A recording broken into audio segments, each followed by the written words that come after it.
There we go. I think we're good to go. So, hello everybody. I'm Eric. I'm still trying to figure out how to introduce this new show of mine. So, I'll just say this is my favorite horror with Splatterpunk Award nominated writer, editor, and contributor to Cemetery Dance and Scream Magazine. And I'm sure I'm forgetting things, but it is Janine Pipe.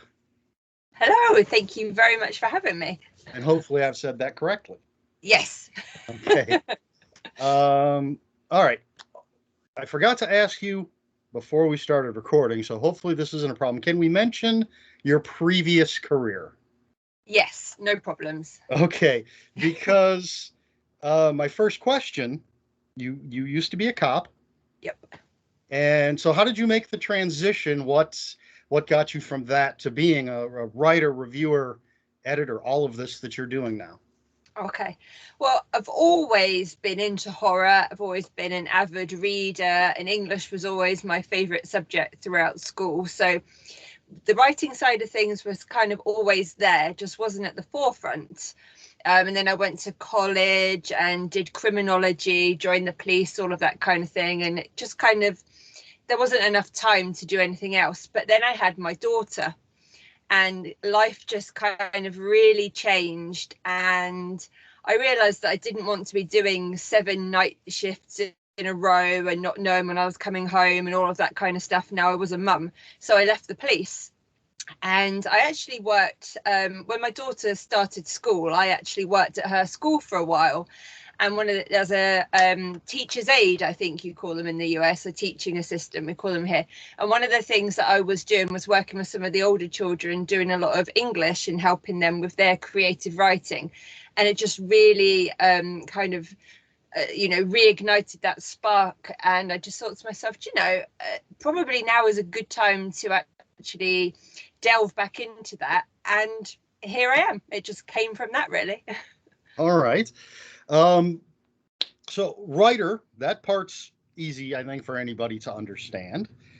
Now on your Twitter, I believe it says editor for Candice. That's right. Yes. Okay. So what does that entail? What is it you're working on there? Okay, so Candice Press is a women-only press. Originally started by a lady called Jill Girardi, who it's her baby really, and she's just taken me on board to help her. And when Jill started writing and submitting to anthologies and things like that, she was realizing that they were very heavily towards men, that a lot of anthologies had a few token women voices here and there, but there weren't very many that were just women. So that was the whole idea behind Candice, to try and get more and more women from all over the world, from all different cultures, whether they've had stories published before or whether they were first timers, to try and get them to help people discover them. And Candice started to grow and grow. We're about to put out our 4th volume of horror, and I'm working on one specifically called Slasher, which is just a slasher anthology as well.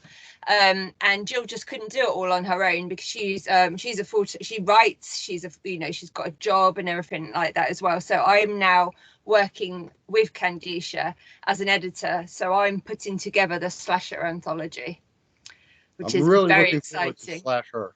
Yeah. I kind of wish I had it already, because I just read sort of a mini marathon of slasher books with My Heart is a Chainsaw, which is fantastic, and then the Final Girl Support Group. Just finished that the other day, and now I'm actually in the middle of The Unseen by Brian Smith, which is the main character is obsessed with Friday the 13th.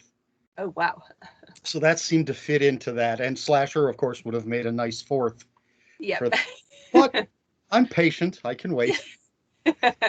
And then it also says on your Twitter heading, profile, whatever that's called, that you're a contributor to Cemetery Dance, Scream Magazine, I believe. And so what is that? Okay, well, when I first started getting more active within the horror community, obviously I was writing my own stuff and trying to get that out there. But a thing that seemed to be a really good way to engage with people was exactly what you're doing, reviewing books. And people are crying out for reviewers, obviously, because everybody's writing this stuff and they want to get eyes on it. So I kind of had a blog which I was just playing around with, putting bits and pieces on, and started just reviewing things on there. And it all spiraled from there, really, because I was doing a lot of written reviews. I'm very, very, very good friends with Sadie Hartman, Mother Horror, and Love she Sadie. kind of recommended me to Scream magazine because they were looking for some new people to write for them. So that's where that came from. And then Cemetery Dance is kind of all, also the bee's knees of horror reviewing and stuff. And because I already had the byline with Scream magazine, I also review with Horror DNA, Nightworms, Horror Oasis, lots of different places that I've done that for. So when I was able to speak to Blue, the editor over there, he was like, yeah, of course we want you on board. You've got a ton of experience. And with Cemetery Dance as well, I'm able to, I do review stuff, but I'm able to do features and interviews and things like that with them as well. And that's really good because I love interviewing other people. I'm far more comfortable talking to other people than I am kind of talking about myself, really. So Well, we're putting you on the spot here. yeah. All right. And then your Splatterpunk Award nomination, what was that for? That was for the first story that's in Twisted Tainted Tales, that's right, which is called Footsteps, which originally appeared in a charity anthology called Diabolica Britannica. That's where that story was first published, and I wrote it specifically for that as well when I was asked to contribute a story to it. I knew I wanted to write something to do with werewolves. I knew I wanted to write something that was I was heavily influenced actually on that story by The Ritual by Adam Neville. I just watched that, and although it was never going to be anything kind of like within the folk horror, it was the element of the woods. One of my favorite subgenres for books and movies is that kind of backwoods hillbilly type story, like Deliverance and all of that kind of stuff. And although that's not where this goes, it's just that setting. There's something amazing about the woods, and it's just like you could do anything once you're in those woods and you've got those characters in there. You can do anything you want to them. Well, it is a great story. Oh, I'm sorry. Yeah, sorry. It's really funny because when I wrote it, I had no idea it was going to end up even being within the category of like extreme horror, splatterpunk, or anything like that.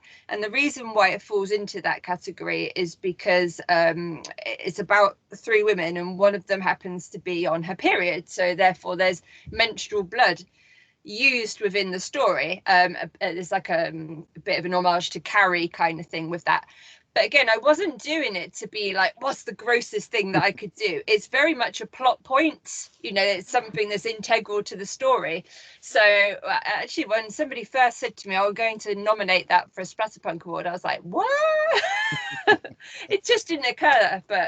And it didn't win, but that's absolutely fine because, it was up against some absolutely amazing stuff. And Wes Southard won with his awesome story, so I'm more than happy with that. It was just an honor to even be included, especially like for the first time. Well, this is a great story. Thank you. This is a great collection, and I absolutely love the cover, the whole layout of the book itself. I reviewed this, and one of the things I mentioned, because I'm childish, I suppose, I loved the fact that multiple times you used the term bell end, which Yeah. one of my favorite slang terms. I first heard it watching 8 out of 10 Cats Does Countdown. Oh. And I had to look it up. I didn't know what they meant by it. Yeah. And so it's not a term I hear often, No. and it's in a number of the stories. Yeah. Um, It's very juvenile, and I think like a lot of stories that I write kind of have that.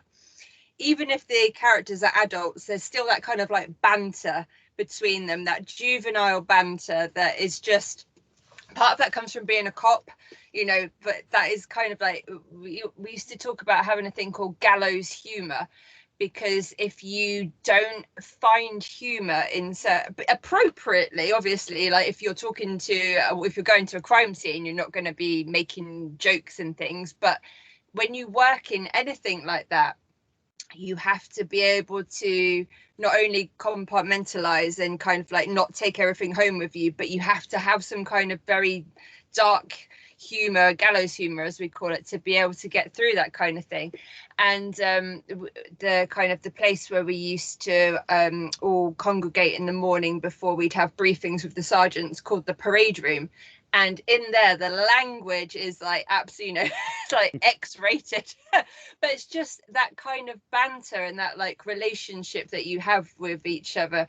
You know, you have to be able to trust those other officers with your life, because you never know when, you know, that kind of might actually be the case, that you might be reliant on each other. And there's definitely almost like a sibling relationship where you're always like, you know, taking the piss out of each other, and that kind of word, calling each other a bell end, was just part of the norm. I'm just juvenile. Well, it tickled me. Let's see. All right. Well, I want to get to the main event here pretty quickly, so we won't dwell on all of this. I did want to ask you, a few weeks ago, it was a little while ago, you had posted again on Twitter some comic books. Paper Girls and the Low Low Woods were the two that I remember you put some pictures up there. Are you a comic book fan? So my husband is the massive comic book fan. He collects the 2000 AD and the Judge Dredd and all of that kind of stuff, and Batman. So I'm not sure how much you can see of the shelves, but kind of all over that side, that's Steve's side, and that's full of Judge Dredd and 2000 AD and all those kind of things. And he collects some of the vintage ones as well. I like my comic books, but not quite as much as him. But we have an independent comic book shop in town, in like our mall, and whenever we go there, we always make sure that we pick something up, because it's good to support your local shops and whatnot. And sometimes they have obviously like the horror type ones, and Paper Girls is something that's really I haven't read it, but I keep seeing, and apparently it's going to be a TV series as well, and it's something that's just, again, because you don't get many coming of age and those kind of things about young girls, so it was just something that piqued my interest. But usually I buy those kind of things because I like what they look like, rather than actually reading them. The one I do collect, although I have stopped, is I've got down here most of the Walking Deads. Mm-hmm. So that is one that I do have, that like the Walking Dead is my side of the comic, the graphic novels and things, but I like them, but not as much as books. Well, I will say, a lot of the smaller comic book publishers, there's a lot of great horror there, but DC has really kicked it up a notch with, they had the Hill House books, which is Low Low Woods is part of that. Right. You know, Joe Hill curating. Yeah. And there's actually, I think it's still under the Hill House label, there's a Rio Yours. Oh, okay. If that's how you say his name. Yeah. Because Joe Hill had the Basket Full of Heads, and I believe this next one is Refrigerator Full of Heads. Oh, so I don't know if it's a straight sequel, but it's going to be written by Rio Yours, and they've got like they're doing a Conjuring miniseries, and just really, I'm impressed with, for a major comic book company. Yep. They're getting, well, they're not getting away from superheroes, but they're adding on these great horror books. That's cool. Which is fantastic. Definitely. All right. I think since we have a limited amount of time, we should get into your favorite horror. So what was your pick? Okay, so my favorite horror book of all time isn't a Stephen King book, as most people would think, but it is. I've got a ring light behind me, so I'm hoping that, mine's a bit blurry. Blood and Rain by Glenn Rolfe. Here's my copy. Yeah. Okay, why did you pick this book? Why is this your favorite? Okay, so I don't know why, but people seem to know that I like Glenn, and it's almost like every time I'm interviewed about something, people ask me about Glenn, and every time I watch an interview about Glenn, I seem to be mentioned. I seem to be his #1 fan. But okay, so I finished reading Until Summer Comes Around, which was my very first Glenn book. And I absolutely loved it. And I immediately sent him a message, I think it was on Twitter, and said, this book is wonderful. It ticks every box for me. What else have you written and what do you recommend? And he immediately said, a lot of people like Blood and Rain. If you like werewolves, then I suggest that you try that.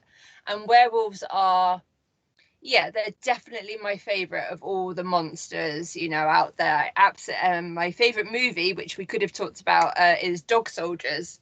Right. So, you know, I have a big thing for werewolves, but that also means that it's got to be good, if that makes sense, because I really do. But I also really like, and it's funny because some people, including Glenn, they will take the lore and then they will put their own kind of like spin on it.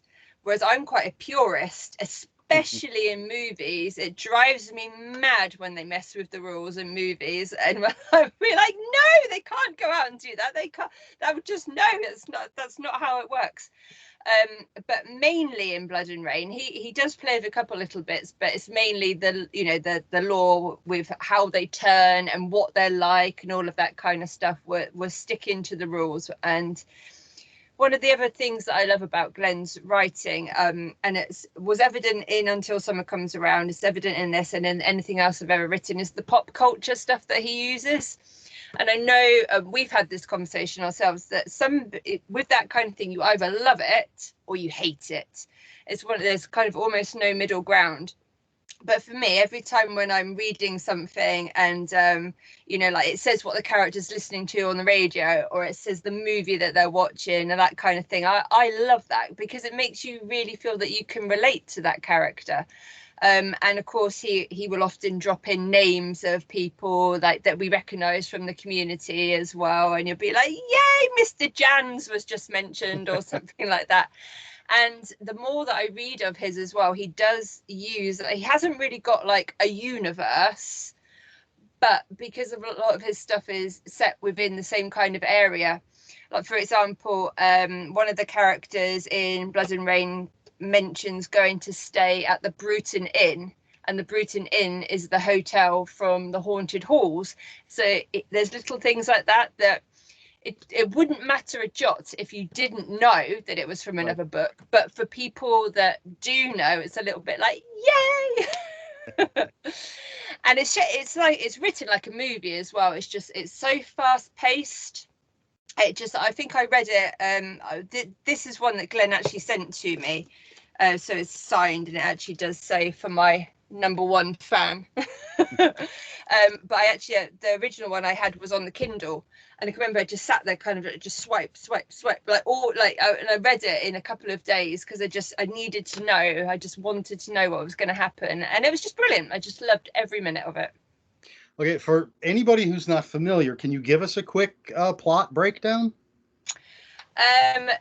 Very basically, without any spoilers. So it's set in a town called Gilson Creek, and I think it's like 97 or something like that. And a few years before, there'd been a tragedy where several people had been killed by like a mountain lion, I think is what they say it was, even though there hasn't been any mountain lion sightings in Maine for like 80 years or something ridiculous.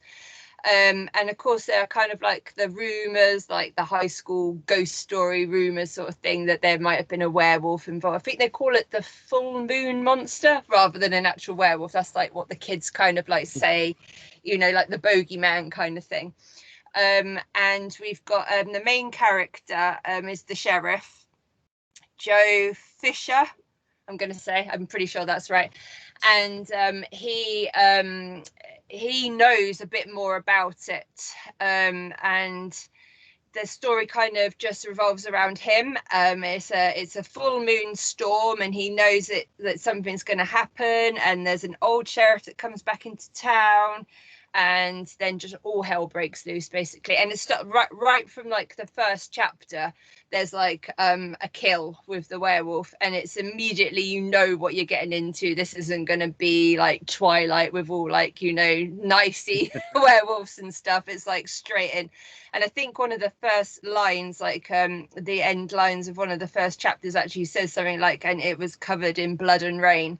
And I just loved that as well, that it just, so I remember reading a review when somebody said something like Blood and Rain, that's a really weird title for the book. And I was like, first of all, it's perfect because it's a storm and there's lots of blood, but also the lines in the book, how can it not? But yeah, that's just what people say.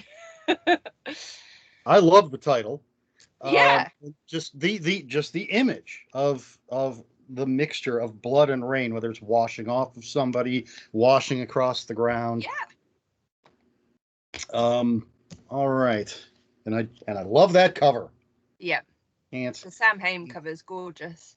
Say that enough. I think I was on Sam Hain's reviewers list, so I think that's how I got this. This was the first I read from Glenn. And now,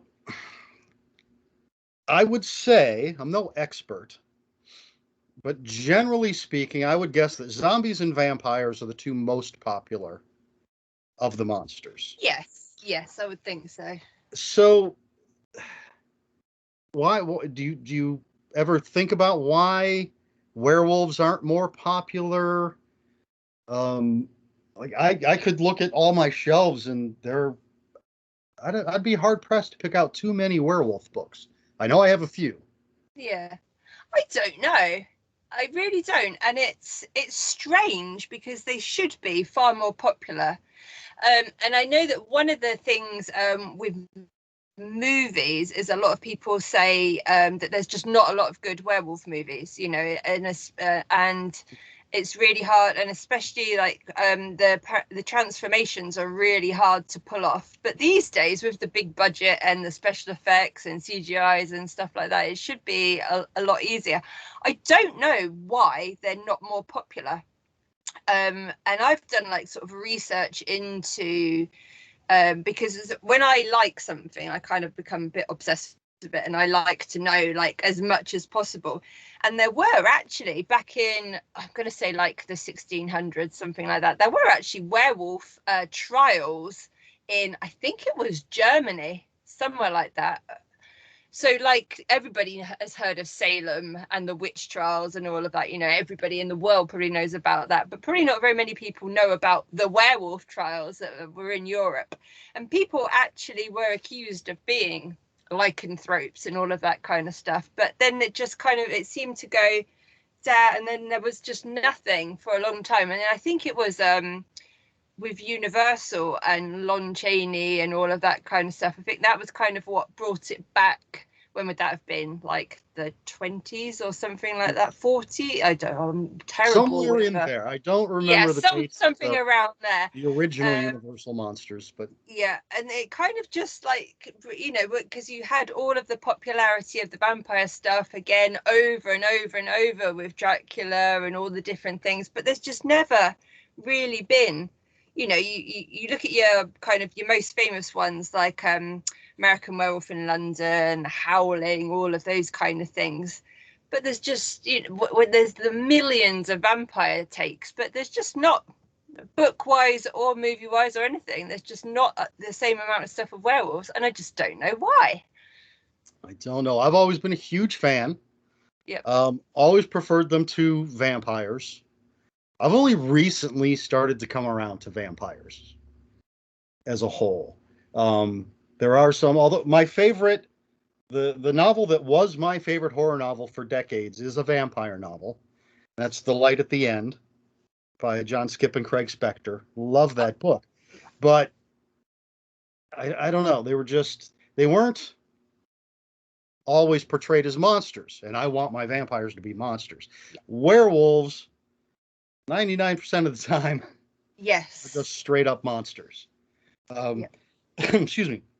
Now, you talked about being a purist, so Dog Soldiers, fantastic movie. Absolutely love that. Have you seen Ginger Snaps? Yes, And yeah. what are your thoughts on that one?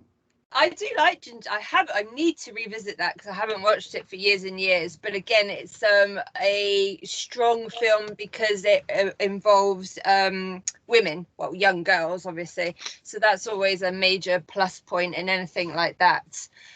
Yeah, I do like Ginger Snaps. I like a lot of the films that do, sort of keep their wolves to be wolves, if that makes sense as well. Um, a film that I do quite like, it, yeah, no, sorry, yeah, one that I do like is Howl. Have you seen that one? Yep. That's So that, I have not seen it, but is oh that the Jack Nicholson one? no, No, Howl that's is the, yeah, that Howl is set on a train. That's another British one. oh no, I'm not familiar Yeah. with that. Okay, that's good. That's good. We watched one fairly recently called Where. Have you seen that one? It's got No. the girl from Criminal Minds, that plays JJ. I can't think what her name is. Beautiful actress. Anyway, and it's slightly different because the werewolf is kind of more just like a person that turns and gets like the strength and is a bit hairy and that kind of stuff. And I'm just like, no. I don't think you're a werewolf now. You could be a were person or something, but you're not a werewolf if you don't, if you don't look like a wolf. Well, let me ask you this. When Okay. someone changes into the wolf, Yep. do you prefer, I guess there's three ways to go. Yep. You prefer they turn into just straight up giant wolf, like Yep. American Werewolf in London, Yep. or hairy human, like the Wolfman, Universal, Yep. or the more of this, the on two legs, but very wolfy, humanoid wolf kind of thing. Do you have a preference? Yeah, so I would go, yeah, with like the dog soldiers and the bipedal wolf. Yeah, so definitely a wolf, 100% looks like a wolf, but it is like, yeah, bipedal on 2 feet and it's got those kind of like human mannerisms still, that because that's way scarier. And also wolves are one of my most favorite animals, sort of just, like in real life kind of thing. So therefore an actual like if it looked more like a wolf, I'd be a bit like, oh, isn't it lovely? Whereas a wolf standing up like that, that's scary as shit. Are you familiar with the werewolf stuff from White Wolf Publishing? No. Okay, see now I don't know how you'd feel about this. So White Wolf, back in the day, had role playing games. Okay. Their most famous one is Vampire the Masquerade, and then they had one called Werewolf the Apocalypse, I believe. Hmm. I played the card game, which was called Rage, but their werewolves were humans that turned into the mainly bipedal, Yep. but occasionally the wolf form. But they all had different. I remember if they called them tribes. And since it was a role playing game, it was one of those things where if you're when you're making your character, you pick the tribe. Each tribe has different attributes and everything. But there's a ton of novels Okay. in there, and I believe James A. Moore wrote one or two, and I know there's some other authors that are big. I just can't remember. But so does that kind of thing, like separating them into different tribes, giving them different attributes, is that something that would bother you, or No, because they they can like, change at will? yeah, actual wolves obviously run in packs, so if you were a werewolf and you had a pack and a pack leader and all that kind of stuff, then that would be fine. Yeah, I could cope with that. Okay, curious about all this. Yeah. Um, all right, well, let's see. Back to this.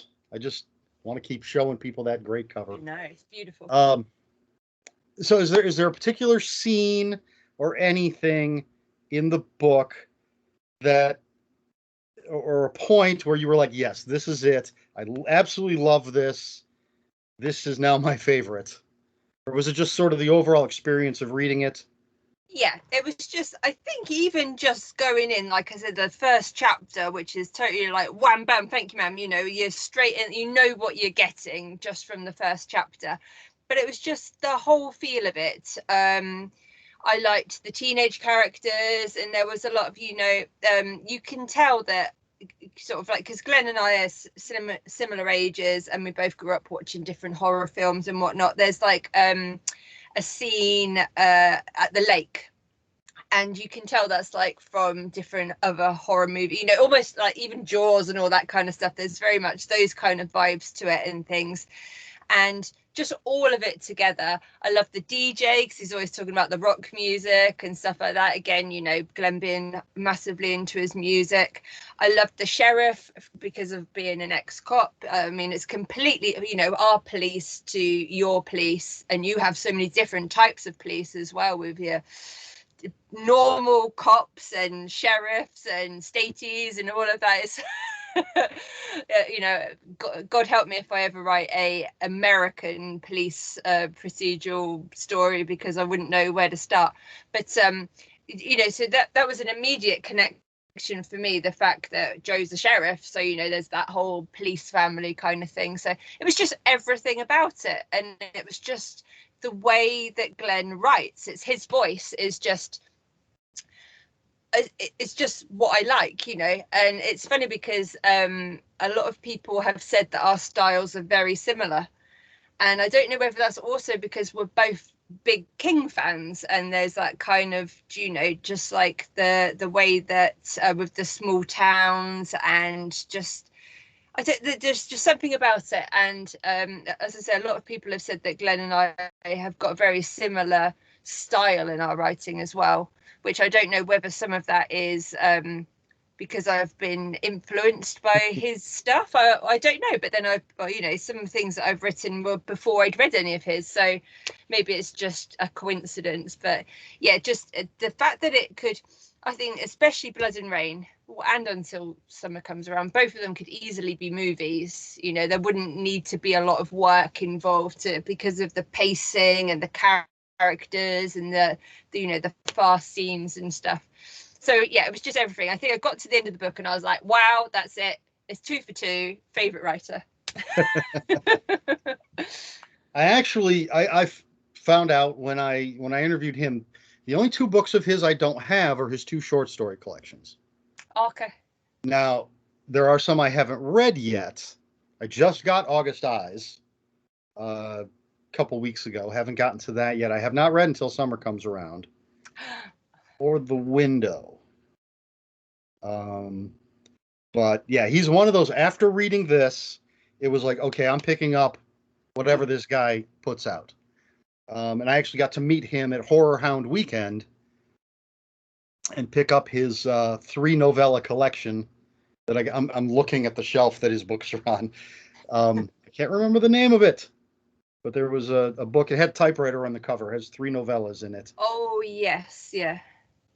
So he was not a guest at the Horror Hound, but he came out there to sell some books, and he knew I was going to be there, so we met up. And my nephew actually bought a copy of Blood and Rain from him. Yeah. But yeah, so he's a great guy. This is a great book, and there need to be more werewolf novels. Yep. They're fantastic creatures. Looks like you got a. Now, is that supposed to be a dog or a wolf? That is a wolf. Yep. Okay. This is the werewolf. I love this cover. So, we're going to actually jump back to this Twisted Tainted Tales for a moment, because I want to say it was today, but it could have been yesterday, or maybe I'm just completely wrong. But you mentioned on Twitter that one of these stories was based on an experience that you had. There's a Halloween story. Yeah. Yes, 2 of them that are true stories in there. Yeah. Okay, so yes, that was there's a story in there which for the actual narrator in the story is meant to be me, basically, telling the story, and it's in two parts. There's the bit where the character is going to a Halloween party with her boyfriend, and she realizes that she's going to be very close to a place where a story is supposed to have happened that she has grown up listening to, called The Legend of Trent Barrow, which is basically, in a nutshell, many years ago, a carriage was returning home from a party and something happened. The carriage overturned into a bottomless pit, and that every year on Halloween you can feel like a whoosh of air go past you, and you can hear the ghostly screams and the horse's hooves. That part of it is true.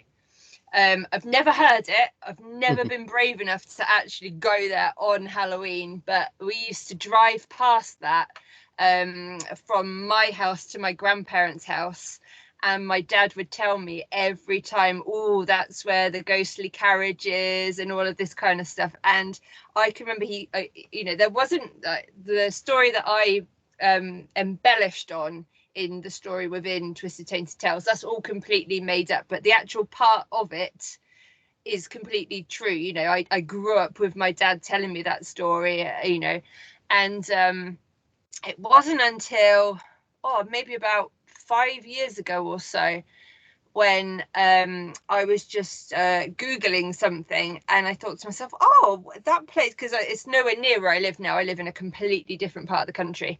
And I Googled it, and it really, is a story that people within that local area not only still tell each other, but apparently that bottomless pit is also allegedly where King Arthur's sword Excalibur was supposed to have been thrown as well.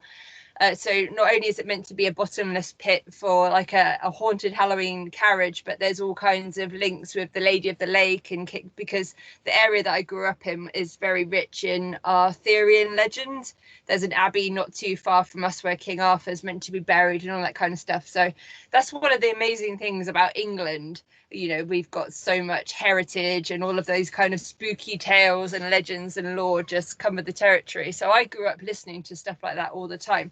And that is exactly where my horror journey began. Sat on my dad's knee with him telling me those kind of ghost stories, and then letting me watch stuff like Nightmare on Elm Street when my mum went out. And my mum to this day sometimes will say to me, I can't believe your father let you watch things like that. I'd be like, yeah, but look at me now, I'm fine. I really enjoyed that story. The one downside, I keep wanting to mention titles, but the table of contents is just track one, track two. I know. Yeah. And so I'm not flipping through to find, and they still even say track 11, and then it gives you. But I love the notes, author's notes. I'm always a huge fan. And again, I keep going back to Twitter. If I'm not mistaken, some time ago you had mentioned you're redoing the book. Yes. And I believe you had said that you were going to move the notes to the end. No, but now I decided not to. Yeah. But you were considering it? Yeah, only because this is sometimes because I'm a reviewer and a writer, and I have both heads on. One thing you shouldn't really do as a writer is read your reviews, because reviews are for potential readers. As a writer, you know that. But as a reviewer, sometimes I'm curious. So I've got a bad habit sometimes of reading reviews. And of course, not everybody's going to like your stuff. And some of the negative comments were, people said that, especially because it's got the setup with like the found stories and the mixtape and all of that kind of stuff, that they were fully invested in that part. And then the notes at the end of each story took them out of it. And they would have preferred to be fully immersed and then read the notes at the end. Whereas the majority of people actually said, no, because I might read one story and then not read another story for a couple of weeks. So I've forgotten what's in that story. So I don't want to have to remind myself. So actually, I like it at the end of each one. So I ended up keeping it like that. Yes, I have re-released it. So like it's in its version 2.0. But no content has changed, if that makes sense. It's just been tidied up grammatically and structurally in that kind of way. So it should be a bit smoother. If people take notice of that kind of thing, then it is a little, the language has improved in that respect, but nothing's changed in any of the stories. You didn't throw more bell end in anywhere? No, in fact, it was funny because my very good friend Ben Long was the person that did the editing, and Splatterpunk and stuff like that is, I mean, he reads like the Death Head Press and all that kind of stuff, but it's not his most favourite. And especially story 12, Paradise City, he actually messaged me and he was like, Janine, I can't believe not only have you made me read this, you've made me go into it in detail and edit it for you. Which is quite funny. I did, in my review, I did say that I absolutely loved this, and I could see so many of these being episodes of, say, Creep Show or Tales from the Creep, because you're talking about Glenn's stuff being cinematic and everything, and I can see that with your writing as well. Yeah, I would. So many of these I think would fit either Creep Show, Tales from the Crypt. I don't know what other anthology shows there might be, but it's fantastic stuff. Thank So you. off of that wonderful cover. So version 2.0, same cover, everything, just Yeah, everything's exactly the same. Like I said, the only thing that's changed is Ben's just tidied up some of the. So it's not like he used to be a teacher, so he's basically like your teacher going in and just changing things with the red pen and saying, "Oh, just swap this tense round a bit," that kind of thing. So, or everything else, the plots are all the same. They're still as nasty and everything. No characters have been saved. All of that is exactly the same. It's a bit tidier with the language, that's all. all right. I don't want to keep you too long. Any last thoughts? Anything else you want to say about Blood and Rain? Just that if you even remotely like werewolves, you have to read it. I think it well, for me, obviously it's not only my favorite werewolf book, it's my favorite book, but I think if you like anything like that, then you definitely need to give it a try. The only other werewolf book that I would say it comes close to is Wolfland by Jonathan Janz. Have you read that one? That's Absolutely. another one which absolutely just blew me away. They're definitely my two favorite werewolf books of all time. So if you like anything like that, and if you like your reads to be cinematic, then you definitely need to give this a try. And everything Glenn's ever written. And have you read Leaders of the Pack, the Horrific Tales anthology? No. Let's see if I can just see it. I could just look at those shelves. You see that? Oh, love that cover. Yeah, it's an amazing cover. So this is a werewolf anthology put out by Horrific Tales, and Glenn actually has the first story in here, and it is part of the Blood and Rain universe. So his story has characters from that, and Jonathan Janz's story, which is in this, has characters from the Wolfland universe. So this is really, really good, an amazing anthology. I will have to Yeah. not that. As a matter of fact, you're going to watch me grab my little notebook and my pen and make a note. Leaders, plural? Yes, Leaders of the Pack from Horrific Tales. We are going to make a note right now. I'm sure the viewers are loving this. Watching me write things down in my little notebook. I keep track. When you get to be my age, the memory starts to go. I write down everything I order. I don't know how well you can. Yes. So I can cross it off. once it's Good come idea. in, and then little notes for things I need to remember. Yeah. I believe this is on there somewhere Yay! in that list. It was written down when I ordered it and crossed off when it came in. All right, let's see. Okay, so we talk about what do you have any upcoming stuff? Anything you want to plug? Uh, Before I started doing this properly, when you used to see people do teasers with stuff like, oh, I've got this really big thing happening, but I can't say anything about it, I used to think, yeah, right, they haven't really got anything. They're just saying that. But literally, I have nothing that I can say at the moment because everything is kind of like is going to be announced or isn't quite, the contracts aren't quite signed and stuff. I have got my got a story in Midnight from Beyond the Stars, the new anthology from Silver Shamrock. So that's out soon, I think. I want to say the 24th of September. That could be right. It might not be, but it could be. I have got a story coming out with the new Aidan Merchant's press, Snow Capped Press. I can't remember what it's called. That's terrible. It's Blackberry something. God, that's terrible. Sadie Hartman's done the forward for that, so that I've got a story coming out in that soon. I've been blurbing a lot. What else have And I? is there a timeline for Slasher?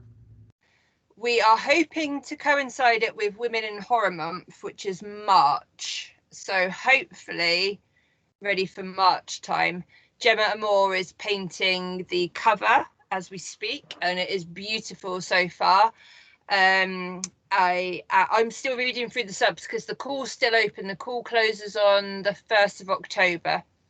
I have read over 100 so far, I think. And at the moment, we're probably going to end up. I'll have to speak to the writers, obviously, but we'll probably end up putting a second volume out, I would imagine, already, because there's just that many amazing stories. One from a man, because you always have whenever you're a publisher, you always have people that I think they don't even look at the guidelines or even who it's for. It just shows that they don't do any research whatsoever. And I didn't even read the story because, it's a man. He can submit it wherever he wants to. But Right. yeah, it's a bit like, really? That's actually quite insulting that not only have you not read any of the guidelines whatsoever, but you didn't even look to see who we were, because it very clearly says in everything we are a women-only press. But I have got a lot of amazing stuff from there, and the people that we've invited, we've got the things coming through from them, so that's awesome. I'm looking forward to seeing us. That one's going to be really, because we wanted some own voice stuff in there as well. And that's like something else that's really important to Candice. We're a safe place for all women. So it doesn't matter kind of like where you're from, what your background is, anything. Submit to us so that we can try and put your story out there. So yeah, that's going to be good. Volume 4, which is called Don't Break the Oath, should be out for Halloween. And that's got some really good stories in as well. So make sure to look out for that one. Okay. Where can people find these? Does Candice have a website and a store? Do you store it on Amazon? No, just Amazon for Candice stuff at the moment. Yeah, so if you follow Candice on Twitter, which I think is just Candice Press, we only put stuff out for Amazon at the moment because we're a really tiny press, that can barely afford to put these things together, let alone anything else. At the moment, things change. I see small presses that are able, to grow and to put things in bookshops and whatnot, and that's obviously something that we would love to do eventually, because it's more exposure for the authors then as well. And that's my own favorite thing as a reader about an anthology, is that you pick it up and you might, if there's 20 authors in there, you might know 10 of them, but there's 10 that you've never heard, you might have heard of them, but you've not read their stuff, or maybe you've never heard of them before, and suddenly you've got a new favorite that you've discovered in there. And that's what we hope to do with people as well. we want our women to be discovered. We want them to get onto bigger and better presses and have their own stuff out there. That's the hope. Well, I can't say how many times I've read an anthology or something, and again, pull out the notebook, make a note. I just finished this wonderful story by an author I'm not familiar with. Make a note, look them up, find out what else they have. What can I read by them? Yep. Were you gonna? No, okay. I was just agreeing. Where can people find you online? My best place, really, I lurk the most over on Twitter. That's the place to find and interact with me. I try Instagram. I think I'm just so terrible at taking photos, and I'm just so envious of these people that have they must have a house full of props and stuff, because they can just, doesn't matter what book it is, they've got the perfect props to go around it. And just like Sadie's and Ashley's photos are always like, you look at them and they're stunning, whereas it takes me 10 minutes to try and like line my phone up and take a photo or something. So Twitter's the best place to find me, and I think I'm simply just Janine Pipe 28. I think is my handle over on Twitter. That's the best place. I've tried my hand at TikTok again, just as an author, and obviously doing a lot of my own publicity and things like that. You have to try and get yourself anywhere that you can try and get new readers and whatnot, garner interest from people. But kudos to the people that have got all these thousands of people that follow them, and then they can actually put decent content out. I'm just a waffler. Well, I will say I do post pictures, I think, of every single book I buy on Instagram, but I throw them on the bed and take a picture. Yeah, no. Nothing fancy. Put it on the bed, maybe turn off a light if there's too much reflection. Yeah, that's it. I do not have that touch that a lot of people do, and they're wonderful photos that people put out there. Yeah. I think the closest I ever came, I have the Funko Pop of Gage and the cat from Pet Sematary, and I think I put those with when I got an old paperback copy of Pet Sematary, I think I put all that together and took a picture, but even that was just against a plain background. All right, let's see. So Twitter is where to find you. Yeah. I think that anything else you want to tell people?